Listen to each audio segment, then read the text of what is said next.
नमस्कार। धार्मिक कर्ता चैनल में आप सभी का स्वागत है। लखनऊ में गोमती तट पर बसे आध्यात्मिक नगर में मां पीताम्बरा की भक्ति हवन की खुशबू के रूप में हवाओं में फैलने लगी है। झूलेलाल घाट के समीप बने यज्ञ उपासना स्थल पर मां के जयकारों के बीच 22 जनवरी से कलश यात्रा व वेदी पूजन के साथ 108 कुंडी महायज्ञ की शुरुआत हो चुकी है। यह आयोजन 22 जनवरी से 30 जनवरी तक चलेगा। कि स्वचेतना को जगा कर ये चेतना है, आपको वेदना बढ़ाओ नहीं भारत के शान की। स्वचेतना, अपनी चेतना को जगाना है। स्वचेतना जगा कर ये चेतना है, आपको वेदना बढ़ाओ नहीं भारत के शान की। और योगियों का देश जहाँ शब्द ब्रह्म अस्त्र बन शोभा बढ़ाते हैं शस्त्रों के शान की। गंगा की रेत जहाँ मिटाती हर जख्म को, औषधि स्वरूप बन रक्षा करे प्राण की। जहाँ पत्थर भी बोलते हैं, बंद भाग्य खोलते हैं, झांकी भी होती है उनमें भगवान की। और ज्योतिष का ज्ञान जहाँ, योग और ध्यान जहाँ, सम्मान जहाँ होती है गीता कुरान की। और योगेश्वर ऐसे पीर वीर भारत की कहावे लाल, और काल भी न आवे जहाँ ध्यान रहे ध्यान की, जहाँ ध्यान रहे ध्यान। इस समय हम योगेश्वर स्वामी वीरेंद्र जी महाराज के साथ उपस्थित हैं। उनके द्वारा काली चालीसा भी लिखी गई है। आइए हम जानते हैं कि योगेश्वर स्वामी वीरेंद्र जी महाराज जिनका साधना स्थल है कामाख्या धाम, आसाम से तंत्र योगी हैं। मैं आपको बता दूं कि आचार्य जी 10 वर्ष इन्होंने कामाख्या पीठ में दिया है। आसाम में माँ कामाख्या देवी का मंदिर है, वहाँ पर तंत्र मंत्र की सिद्धियाँ होती हैं। और आचार्य जी स्वामी जी परम सिद्ध योगी हैं तंत्र विद्या के। तो आइए हम जानते हैं, सबसे पहले महाराज जी से परिचय लेते हैं, उनसे आशीर्वाद लेते हैं। ठीक है जी गुरु जी, पहले हमारा आपका बहुत हार्दिक अभिनंदन और स्वागत है हमारे धार्मिक कर्तव्य चैनल में। और गुरु जी, हम जानना चाहते हैं कि आप इस यज्ञ महायज्ञ के बारे में आपका क्या विचार है, और पीढ़ियों को मतलब इस कलयुग में हमारे इस भारतवर्ष में लोगों को किस तरह ये लाभदायक होगा, ये इस यज्ञ के माध्यम से लोगों को क्या प्राप्त हो सकता है।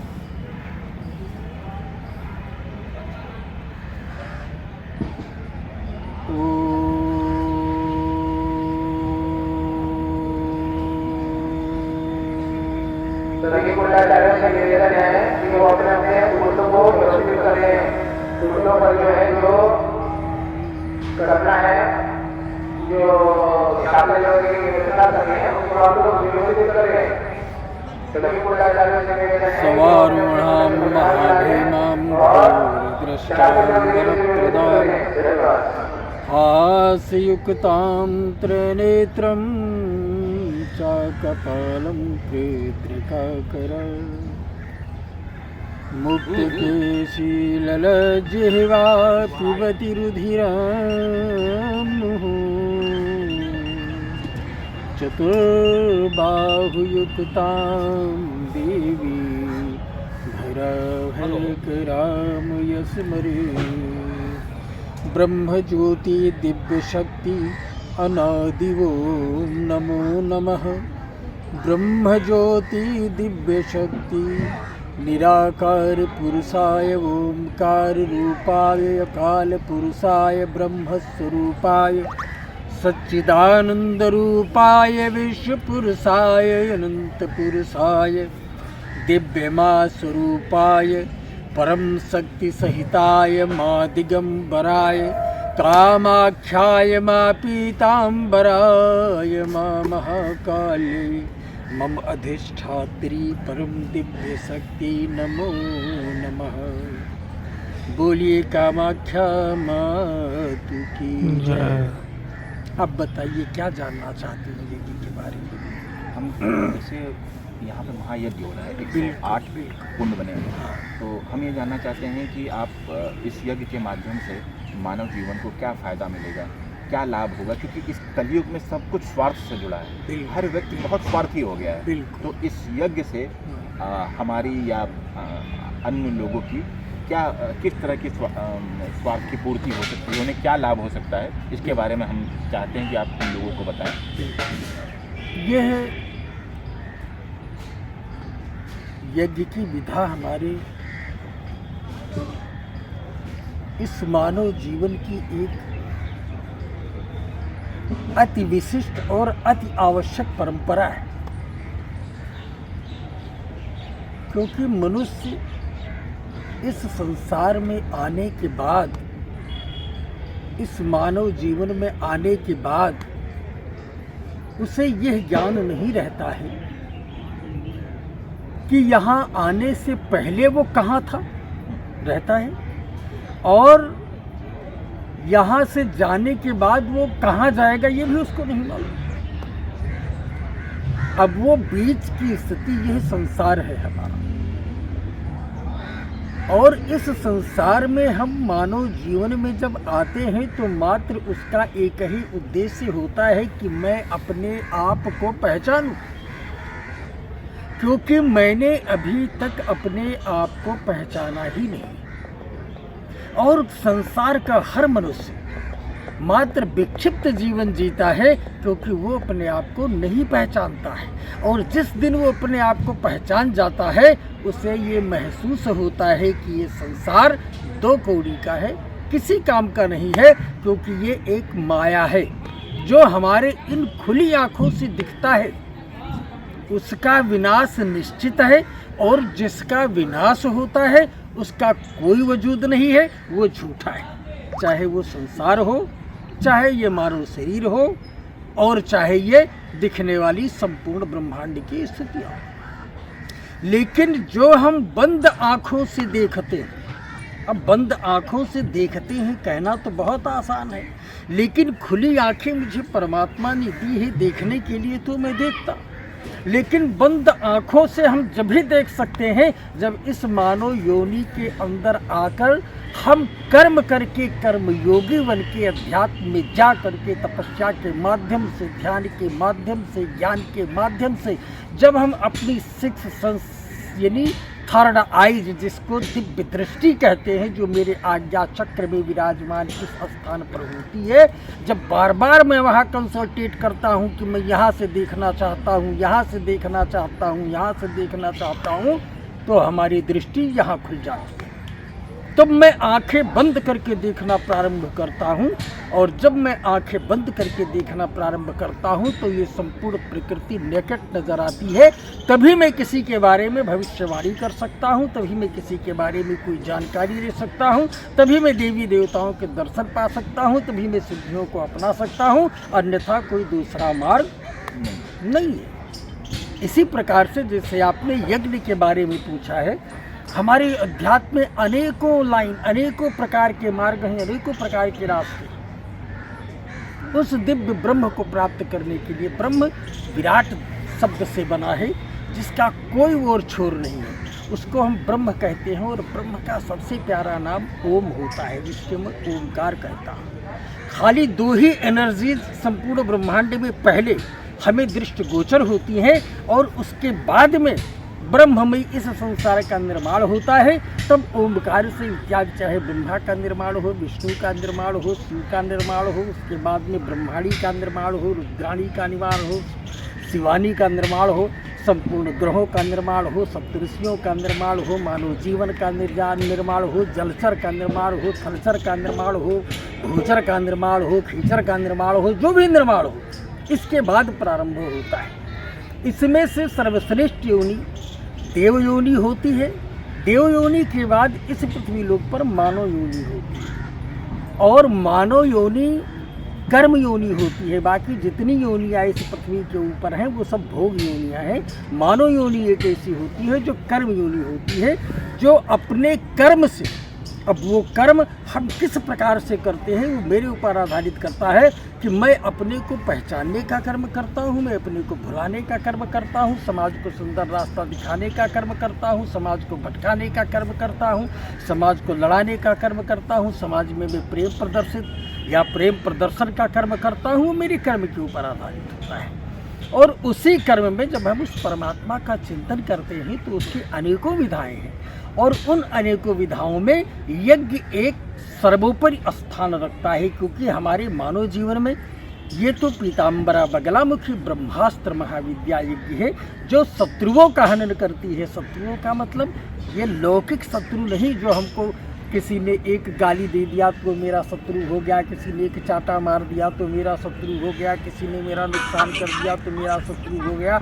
इन शत्रुओं का कोई वजूद नहीं है, ये शत्रु मित्र बन सकते हैं। ये उन शत्रुओं के दरिद्रता हमारी शत्रुता है, ये ज्ञान हमारा शत्रुता है, हमारा अशांति हमारी शत्रुता है, हमारा दुख हमारी शत्रुता है।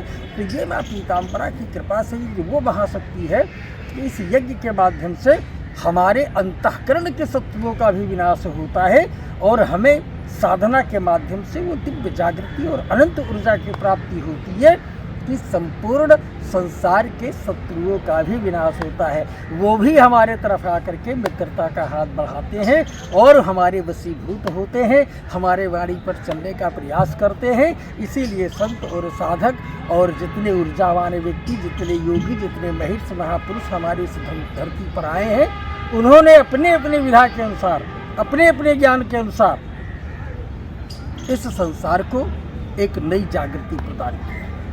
आपने यज्ञ के बारे में पूछा है, अनेकों प्रकार। अगर हम सुबह भोजन करते हैं वो भी एक यज्ञ होता है, भोजन से अगर हम हवन करते हैं वो भी एक यज्ञ होता है, हम ज्ञान करते हैं तो वो भी एक यज्ञ होता है, हम दान करते हैं तो वो भी एक यज्ञ होता है, हम अच्छी वाणी किसी को बोलते हैं तो वो भी एक यज्ञ होता है, हम अच्छा किसी को प्रचार प्रसार करते हैं वो भी एक यज्ञ होता है, परमात्मा का हम चिंतन करते हैं वो भी एक यज्ञ होता है। जो दूसरों के कल्याण के लिए जो भी कर्म मनुष्य करता है वो एक यज्ञमय होता है, उसको एक यज्ञ कहते हैं। लेकिन यज्ञ की विधाओं में अगर हम आते हैं तो अनेकों प्रकार की यज्ञ होती है। जैसे हमारे वैष्णव में राम यज्ञ, कृष्ण यज्ञ, नारायण यज्ञ, शैव में महारुद्र यज्ञ, सिंह यज्ञ, अतिरुद्र यज्ञ, लघु रुद्र यज्ञ इत्यादि यज्ञ होते हैं। ऐसे हमारी शक्तियों में, महाशक्ति में चंडी महायज्ञ, सतचंडी महायज्ञ, लक्ष्य चंडी महायज्ञ, दुर्गा महायज्ञ, काली महायज्ञ, उसी प्रकार से 10 महाविद्या यज्ञ। 10 महाविद्या यज्ञ में प्रथम महाविद्या काली महायज्ञ, तारा महायज्ञ, का छिन्नमस्ता महायज्ञ, बगला महायज्ञ। तो बगला महायज्ञ जिस पर आप चर्चा करने के हमारे पास आए हैं, ये चतुर्थ महाविद्या है। 10 महाविद्याओं में ये चौथी महाविद्या है, जिसको हमारे शास्त्रों ने, तंत्र शास्त्रों ने ब्रह्मास्त्र का नाम दिया है। यानी ये अकाट्य महाविद्या है और जब इसकी साधना होती है, इसका यज्ञ होता है, तो संपूर्ण संसार इससे लाभान्वित होता है। और जो यज्ञ की प्रक्रिया है, जैसे पीताम्बरा बगलामुखी ब्रह्मास्त्र महाविद्या यज्ञ हम कराते हैं शत्रुहंता के लिए, या कोई भी योगी कराता है, कोई भी संत कराता है, कोई भी साधक कराता है, तो इसके कराने मात्र से जो इसकी विधा होती है, जिसे आपने देखा होगा कि ये यज्ञ का प्रोग्राम सतयुग से चल रहा है। यानी सतयुग में यज्ञ होता है, त्रेता में यज्ञ होता है, द्वापर में यज्ञ होता था। और जब इंसान की आकांक्षाएं पूर्ण नहीं होती हैं, राज्य में अकाल पड़ता है, किसी प्रकार से भयानक बीमारी आती है, भयानक तूफान आता है, संसार में कोहराम मचता है, संसार में उथल पुथल मचने लगती है, संसार में धर्म की हानि होने लगती है, उस समय इन यज्ञों का आयोजन किया जाता है। क्योंकि यज्ञ से पुत्र की प्राप्ति होती है, यज्ञ से राज्य की प्राप्ति होती है, यज्ञ से धन की प्राप्ति होती है, यज्ञ से जलवृष्टि होती है, यज्ञ से अकाल को समाप्त किया जा सकता है, यज्ञ से असंतानहीन को संतान प्रदान किया जा सकता है। और यज्ञ के कर्म से प्रकृति हमारी अनुकूल होती है, और जब प्रकृति हमारे अनुकूल होती है तो जो हम चाहते हैं यज्ञ नारायण के स्वरूप में, वो परमपिता परमात्मा हमें उस फल को ला करके समर्पित कर देता है। जिस प्रकार से आपने यहाँ देखा 108 कुंड बने हुए हैं। आपको कोई प्रश्न करना है, कुछ पूछना था, शायद बताइए। गुरुजी ने बताया कि यज्ञ के माध्यम से संतान की प्राप्ति हो सकती है, बारिश हो सकती है, वृष्टि हो सकती है, और बहुत सी ऐसी चीज़ें हो सकती हैं जो मतलब हमारे आम जीवन में वो संभव नहीं है। बिल्कुल। जो प्रकृति जैसा आपने बहुत बार ये खबरों में पढ़ा होगा, देखा होगा कि जब बारिश नहीं होती है तो लोग पूजा पाठ करते हैं, हवन करते हैं। उसी के बारे में महाराज जी ने बताया कि वृष्टि हो सकती है। तो अब जैसे इन्होंने एक बात और बोली कि महामारी या कोई ऐसी बीमारी होती है या अकाल होता है। दुर्गा सप्तशती में एक मंत्र है जयंती मंगला काली भद्रकाली कपालिनी दुर्गा क्षमा शिवा धात्री स्वाहा सुधा नमः औषधे, इस मंत्र के माध्यम से बहुत सारी महामारियों को दूर किया जा सकता है। क्योंकि गुरु जी माँ काली के उपासक हैं, माँ काली के भक्त हैं, तो हम चाहते हैं कि माँ काली के बारे में थोड़ा सा ज्ञान गुरु जी के माध्यम से हम दर्शकों को दे सकें। ये तो आप जिस यज्ञ के प्रांगण में आए हैं और जो जिज्ञासा है आपकी, थोड़ा सा मैं उसे शांत करूंगा, क्योंकि इस यज्ञ के बारे में बताना भी अति आवश्यक है। तो जैसे इस यज्ञ के अंदर हमारे श्री दंडी स्वामी रामाश्रम जी महाराज परम पूजनीय, जिन्होंने इस गोमती के तट पर 9 महीने बैठ करके अखंड साधना करी, ज्योति को प्रज्वलित करके अखंड साधना करी, और उस अखंड साधना का जो प्रतिफल प्राप्त हुआ उसका स्वरूप ये आया कि उन्होंने इतने बड़े महायज्ञ की रचना करी, जिस यज्ञ के माध्यम से आज लखनऊ ही नहीं संपूर्ण भारत, संपूर्ण उत्तर प्रदेश तो लाभ ले ही रहा है, लेकिन आप लोगों के माध्यम से, चैनलों के माध्यम से इस यज्ञ की चर्चा आज संपूर्ण भारत में हो रही है। आज ये हर चैनलों पर फैला हुआ है, दिख रहा है। तो ये उस महाशक्ति की कृपा और हमारे परम साधक, परम स्नेही, परम संत श्री रामाश्रम जी महाराज दंडी स्वामी के तपस्या का एक फल है, जो उन्होंने यहाँ से अर्जित किया है, और समाज को उसके दुख के निवारण के लिए, उसके कष्टों के निवारण के लिए, उसकी इच्छा की पूर्ति के लिए आज वो प्रदान कर रहे हैं। आज यहाँ 10 दिन से निरंतर अन्नदान चल रहा है, रेगुलर भंडारा चल रहा है, किसी को आने की मनाही नहीं है। यज्ञ का जो पराक्रम चल रहा है, यज्ञ का जो प्रारूप चल रहा है, इसमें बनारस से विशिष्ट विद्वानों का आगमन हुआ है, दक्षिण भारत के विद्वानों का आगमन हुआ है, नेमिस के विद्वानों का आगमन हुआ है, कामाख्या के विद्वानों का आगमन हुआ है। ये सब अति धुरंधर विद्वज्जन हैं, जिनके माध्यम से ये यज्ञ कराया जा रहा है। और जब हम कोई यज्ञ क्रियान्वित करते हैं कार्य रूप में, तो उसमें ऐसे ही विद्वानों की आवश्यकता पड़ती है।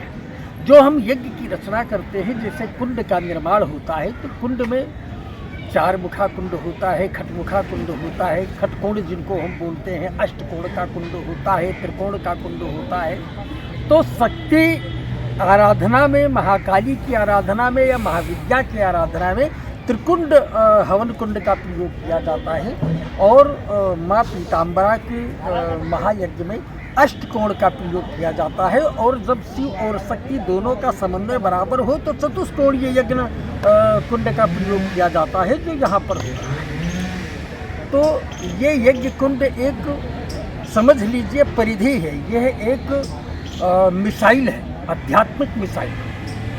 आध्यात्मिक मिसाइल जैसे आपने हिंदुस्तान में देखा है, ये ब्रह्मोस मिसाइल है, ये त्रिशूल मिसाइल है, ये फला मिसाइल है, इसकी इतनी रेंज है, इसकी इतनी मार है। ये तो एक वैज्ञानिक गणना है, लेकिन ये एक आध्यात्मिक वैज्ञानिक गणना है कि जब हम जिस प्रयोग के लिए जिस कार्य को करते हैं, हम वैसे ही वेदी की रचना करते हैं, वैसे ही कुंड की रचना करते हैं, वैसे ही सामग्री की रचना करते हैं, वैसे ही विधा की रचना करते हैं, वैसे ही व्यवधान की रचना करते हैं। जैसे इस पीताम्बरा महायज्ञ के अंदर आपने 108 कुंड जो देखे हैं, ये सब चतुष्कोण शिव शक्ति कुंड है। और शिव शक्ति कुंड में एकाक्षरी हिलिम बीज मंत्र की 5.25 करोड़ आहुतियाँ दी जा रही हैं। तो आहुतियों में जो इनके दिया जा रहा है, इनमें सरसों का तेल है, हल्दी है, नीम का पत्ता है, हड़ताल है, गन्ना है, हवन सामग्रियाँ हैं, यगर है, तगर है, कपूर है, गंगा जल है, गोलोचन है, गूगल है। इसमें जितनी अनेकों प्रकार की औषधियाँ होती हैं, जो कीटनाशक होती हैं, जो इच्छा पूर्ति कारक होती है, जो सुगंधी युक्त होती हैं, तो इन हवन सामग्रियों में ये सामग्रियाँ मिलाई जाती हैं। और जब इनको हम अपने उन तंत्रोक्त मंत्रों के द्वारा, और जब आहुति देते हैं उनके अंदर मृगी मुद्रा के माध्यम से स्वाहा स्वाहा कहते हुए, तो जो वहाँ से धुआं निकलता है, समझ लो जब मिसाइल आपकी छूटती है तो भी धुआं निकलता है, नहीं निकलता और मिसाइल सीधे दिखते हुए ऊपर जाती है। सेम स्थिति में जब मैं शत्रुहंता प्रयोग करने के लिए और इन सामग्रियों के साथ में आहुति देता हूँ तो वो एक मिसाइल का रूप, चतुष्कोण मिसाइल का रूप बन करके वो धुआं जा करके और अनंत आकाश के अंदर ब्रह्मांड मंडल में गुंजारित होता है। तो संपूर्ण इच्छाओं की पूर्ति करने वाला और करने वाली वो प्रकृति परमात्मा है, जो प्रकृति इसको हम नेचर कहते हैं। और उसी प्रकृति के रूप को बदल देते हैं जब हम, तो वो महाकाल की महाकाली हो जाती है। उसी प्रकृति के रूप को जब बदल देते हैं हम, तो वो 10 महाविद्याओं में तारा हो जाती है, छिन्नमस्ता हो जाती है, बगलामुखी हो जाती है, ध्रुवावती हो जाती है, भैरवी हो जाती है, भुवनेश्वरी हो जाती है, कमला हो जाती है, ये सारी चीज़ें। और उसी रूप को बदल देते हैं हम, तो 9 दुर्गा में ये प्रथम शैलपुत्री, द्वितीयम ब्रह्मचारी, तृतीयम चंद्रघंटा, कुष्मांडा, चतुर्थकम, पंचमम स्कंदमादित्य, षष्ठम कात्यायनी, सप्तम कालरात्रि, महागौरी, चाष्टम, नवम सिद्धिदात्री, नवम माँ सिद्धिदात्री के रूप में प्रकट होती है। ये स्वरूप बदल जाता है। वही प्रकृति जब हम ब्रह्मा विष्णु महेश के साथ में जोड़ देते हैं अलग अलग स्वरूपों में, तो वही ब्रह्माणी हो जाती है, वही लक्ष्मी हो जाती है और वही रुद्राणी हो जाती है। और जैसे 3 देव हमारे विशिष्ट रूप से माने गए हैं, ब्रह्मा विष्णु महेश, ऐसे ही उनकी 3 शक्तियाँ त्रिदेवियों के रूप में जानी जाती हैं, महाकाली, महालक्ष्मी और महासरस्वती। इनके बीज में डामर तंत्र के अंदर लिखा हुआ है एंकारी सृष्टि रूपाय, ह्रींकारी प्रतिपालिका और क्लींकारी काम रूपिणे और बीज रूपे नमस्ते। यानी यही 3 बीज है मात्र। एंकारी सृष्टि रूपाय, एंकारी संपूर्ण सृष्टि का स्वरूप है। ह्रींकारी प्रतिपालिका, लक्ष्मी स्वरूप में यह संपूर्ण ब्रह्मांड का पालन करती है। क्लींकारी काम रूपिणे, महाकाली के रूप में तारा का स्वरूप धारण करके ये संपूर्ण ब्रह्मांड का विनाशकारी शक्ति बनती है। ये भगवान शंकर के साथ ये सृष्टि का प्रलय करती है और अपने अंदर समाहित कर लेती है। ये प्रकृति स्वरूप है। तो हमें इसको किस रूप में और किस विधा में इसका चिंतन करना है, किस रूप में और किस विधा में हमें इसको इस संसार के कल्याण के लिए लेकर के आना है, ये मेरे ऊपर आधारित होता है, साधकों के ऊपर आधारित होता है, संतों के ऊपर आधारित होता है। तो जब ये इन सामग्रियों के साथ जब वो धूम्र ऊर्जा इस प्रकृति के ब्रह्मांड मंडल के अंदर जाती है, तो जो शत्रु हंता स्वरूप की महाशक्ति है वो प्रकृति उस रूप में वहाँ से एक रिवर्स ऊर्जा प्रवाहित करती है, यानी फेंकती है। जो हम सोचते हैं वो जाकर ब्रह्मांड मंडल में गूंजता है और वो गूंज फिर पुनः वापस आता है। जैसे भगवान कृष्ण ने गीता का ज्ञान कुरुक्षेत्र के अंदर द्वापर में 5000 वर्ष पूर्व दिया, लेकिन वो आवाज आज भी ब्रह्मांड मंडल के अंदर इस अनंत आकाश में गूंज रही है। और वैज्ञानिक ओरिजिनल भगवान कृष्ण के आवाज को पकड़ने के लिए आज प्रयासरत हैं, लेकिन नहीं पकड़ पा रहे हैं क्योंकि वो ब्रह्म की आवाज है। उसी प्रकार से हमारे मंत्र, हमारे तंत्र, हमारी क्रियाएं कार्य कैसे करती हैं वो हमारे थॉट्स पर, हमारे सोच पर डिपेंड करता है। जब हम ध्यान में जाते हैं, मेडिटेशन में जाते हैं, समाधि में जाते हैं, संकल्प समाधि में जाते हैं, विकल्प समाधि में जाते हैं, तो हमारा जो संपर्क है उन दैवीय ऊर्जाओं से हो जाता है। समूह ब्रह्मांड की ऊर्जाएं मेरे चारों तरफ घूमना प्रारंभ कर देती है। हमारे जो अंदर पंचतत्व के लक्षण है, अग्नि तत्व, पृथ्वी तत्व, वायु तत्व, जल तत्व, आकाश तत्व, ये तत्व अपने तत्व को प्राप्त होना प्रारंभ कर देते हैं। तो इसीलिए तो दुर्वासा ने एक चुल्लू में पूरे समुद्र को सोख लिया, नहीं सोख लिया। अगस्त ने संपूर्ण विंध्याचल को झुका दिया, नहीं झुका दिया। कोई वैज्ञानिक कर सकता है? नहीं कर सकता है। उसी प्रकार से जब हम इस यज्ञ को कहते हैं ओम बलिंग बगलामुख सर्वदुष्टानाम वाचम मुखम पदम वस्तम भै जिह्वाम कीले बुद्धिम विनाशै ह्लीम ओम स्वाहा। तो ओम भलिम बगलामुख सर्वदुष्टानाम, यानी इस यज्ञ का नाम राष्ट्र रक्षा यज्ञ है। और अगर हमको राष्ट्र की रक्षा करनी है यज्ञ के माध्यम से, अपने सनातन संस्कृति की वृद्धि करनी है इस यज्ञ के माध्यम से, सनातनियों को जागृत करना है इस यज्ञ के माध्यम से, तो हमें यह जानना होगा हमें ये समझना होगा कि ये जो पीताम्बरा बगलामुखी ब्रह्मास्त्र महाविद्यालय की है, ये राष्ट्र के संपूर्ण रक्षा करने को एक अकेली महाविद्या है जो अपने आप में पर्याप्त है। अगर ये हमारे भारत भूमि के अंदर इन यज्ञों का आयोजन किया जाए और विधि विधान के साथ में बगलामुखी की आराधना की जाए और इस यज्ञ को किया जाए, तो कोई भी शत्रु, कोई भी निशाचर, कोई भी असुर, अब कहेंगे असुर और निशाचर तो महाराज पहले थे, आज कहाँ हैं? पहले भी ऐसे ही निशाचर थे, द्वापर में भी ऐसे थे, त्रेता में भी ऐसे थे, सतयुग में भी ऐसे थे और आज कलयुग में भी वैसे ही निशाचर चल रहे हैं।